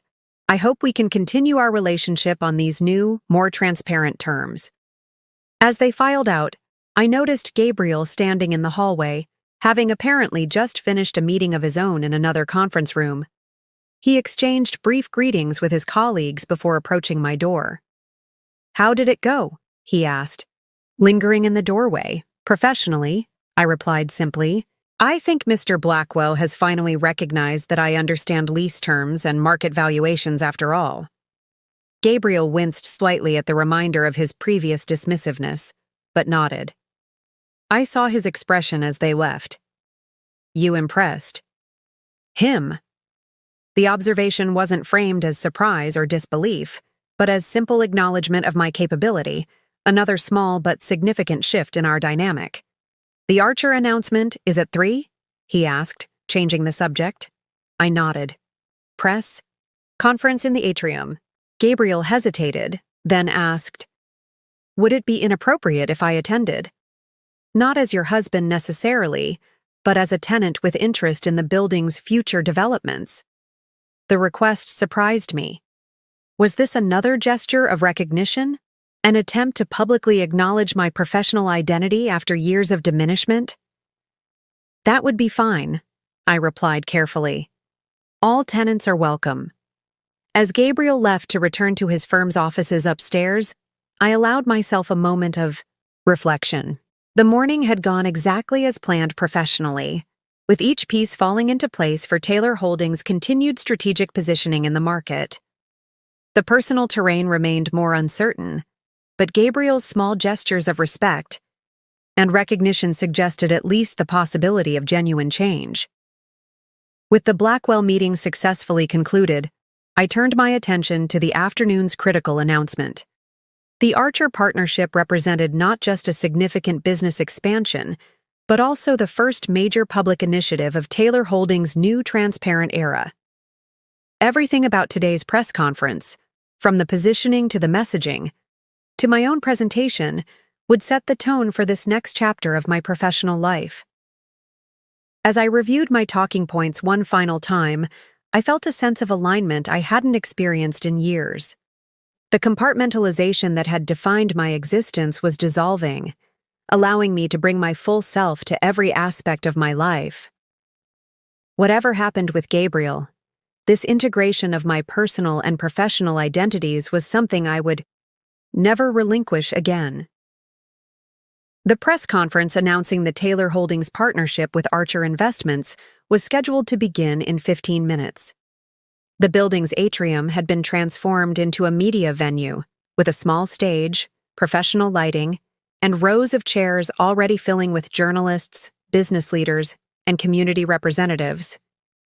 Through the glass walls of my office, I could see the growing crowd, including several tenants from throughout the building.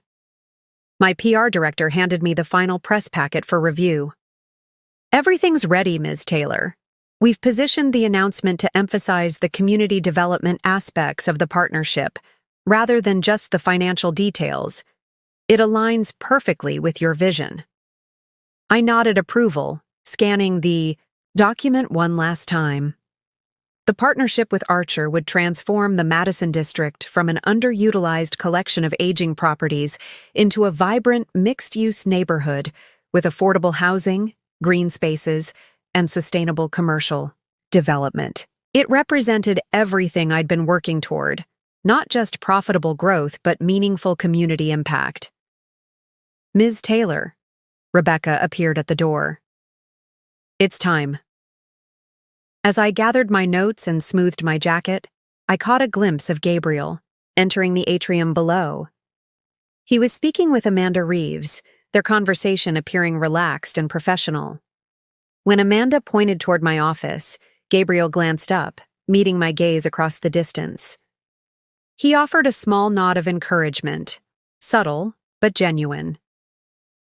Walking to the stage a few minutes later, I felt a strange sense of completion. The journey that had begun 8 years ago with a small inheritance and a vision for urban development had reached a pivotal milestone. The path had required me to live a divided life for years, but today those divisions were finally dissolving. "Good afternoon," I began, looking out over the assembled crowd. "Thank you all for joining us for this important announcement." As I outlined the partnership details, I noticed Gabriel standing at the back of the room, listening attentively. Not checking his phone, not looking bored or dismissive, but genuinely engaged with the business strategy I was presenting. It was such a stark contrast to his behavior at countless social events, where I'd tried to participate in business discussions only to be subtly or not so subtly silenced. The press conference proceeded smoothly, with Amanda joining me on stage for the formal signing and joint statement. The questions from reporters were substantive, focused on the development strategy and economic impact rather than the sensational aspects of my dual identity revelation. My PR team had done an excellent job steering the narrative toward Taylor Holdings' business vision. As the formal portion concluded and attendees broke into networking groups, I found myself surrounded by well-wishers and potential partners. Through the crowd, I occasionally caught glimpses of Gabriel, who had remained at a respectful distance, allowing me this professional moment without inserting himself. Nearly an hour later, as the event was winding down, Gabriel approached. He had waited until I was momentarily alone, showing unexpected sensitivity to the complexities of our situation. "That was impressive," he said simply. "The scope of the Madison District vision, the integration of commercial development with community needs. It's extraordinary, Valerie." Coming from Gabriel, this straightforward acknowledgement of my professional accomplishment felt more significant than the effusive praise I'd received from others. "Thank you," I replied. "It's been in development for over a year." "While I was telling everyone you were planning charity galas," he noted, the self-recrimination evident in his tone. Before I could respond, Rebecca appeared at my elbow. "I'm sorry to interrupt, but the mayor's office is on the phone. They've seen the announcement and want to discuss potential public-private partnerships for the eastern section of the development." "I should take that," I said to Gabriel. He nodded. "Of course. I'll see you at home?" The question carried more weight than its simple words suggested. Would we continue the process of rebuilding our relationship? Was there a foundation for something new between us? Yes, I decided. I'll be there around 7. As Gabriel left, I returned to my office to take the mayor's call, the remainder of the afternoon passing in a blur of follow-up meetings and strategic planning sessions. By the time I gathered my things to leave, the city was bathed in the golden light of early evening, the skyscrapers gleaming against the darkening sky. The drive home gave me time to reflect on the remarkable transformation of the past 48 hours. The professional revelation had gone according to plan, positioning Taylor Holdings for its next phase of growth. The personal revelation had been more unpredictable, exposing the deep fissures in my marriage, but also revealing unexpected potential for genuine change. When I arrived home, I found Gabriel in the kitchen again, this time arranging takeout from my favorite Vietnamese restaurant on plates. "I thought you might be tired after such a big day," he explained, noticing my surprised expression.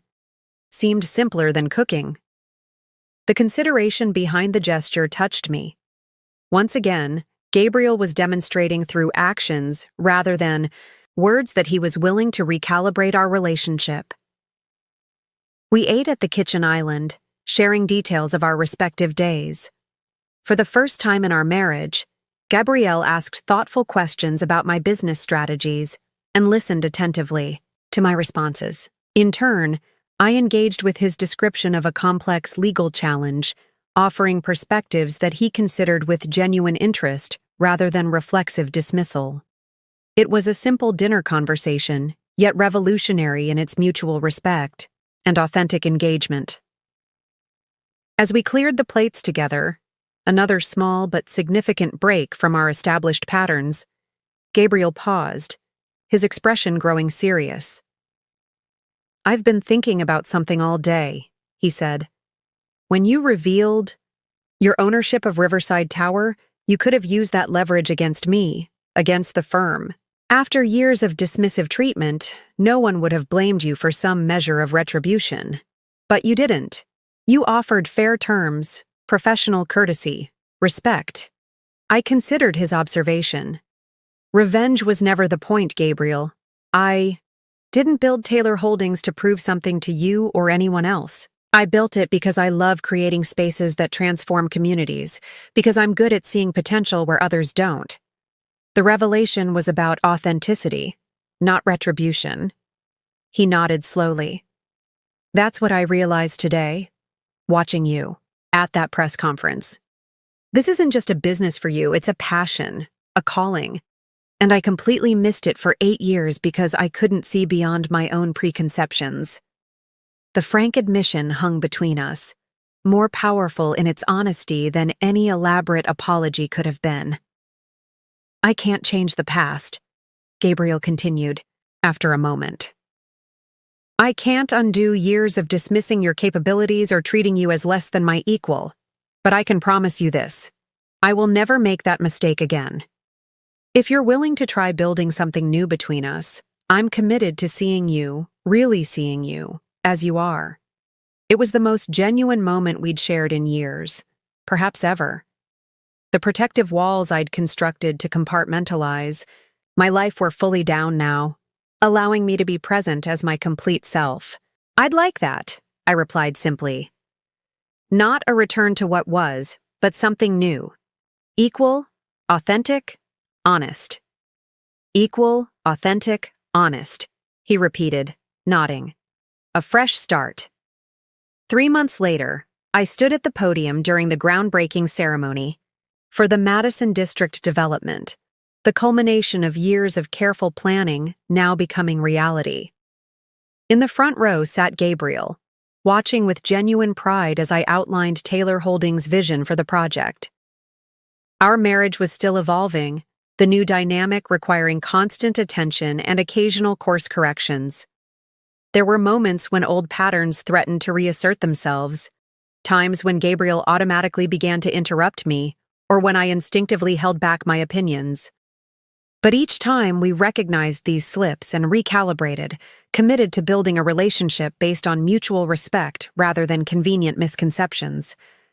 The professional world had adjusted quickly to the revelation of my identity. Taylor Holdings' reputation had only strengthened with transparency, and our partnership with Archer Investments had opened doors to even more ambitious projects. What had begun as my grandmother's modest legacy had grown into a transformative force in urban development. As I concluded my remarks and symbolically turned the first shovel of earth for the project, I caught Gabriel's eye in the audience. His smile carried none of the condescension that had once been habitual, only authentic admiration and respect. The journey from just a housewife to acknowledged business leader had been long and at times painful. The parallel journey from unequal marriage to authentic partnership remained ongoing, its ultimate destination still uncertain. But standing there, fully integrated in my professional and personal identity for the first time in 8 years, I felt a profound sense of wholeness. Whatever the future held, I would face it as my complete, authentic self, never again diminished or compartmentalized, never again just anything. I was Valerie Taylor Williams, wife, CEO, visionary. Finally, seen, finally whole, finally free. Up next, you've got 2 more standout stories right on your screen. If this one hit the mark, you won't want to pass these up. Just click and check them out. And don't forget to subscribe and turn on the notification bell so you don't miss any upload from us.